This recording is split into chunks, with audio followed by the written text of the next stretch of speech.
Bitcoin futures. Bitcoin futures came back this week in response to the inferred weakness which emerged last week on this bar. Prices come back, volume reduced, so selling pressure reduced.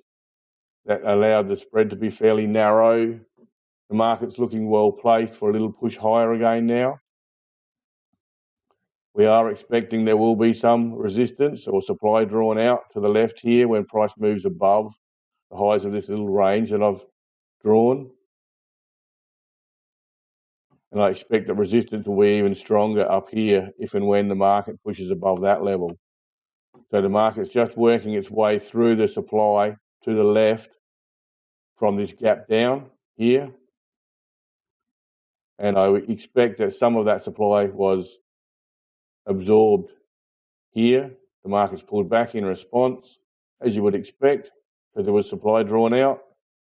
It doesn't appear the supply is chasing price down. It's remaining up there.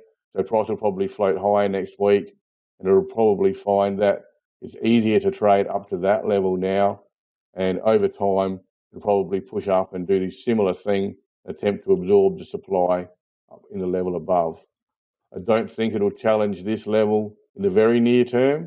There's likely to be further supply and probably stronger supply drawn out up there.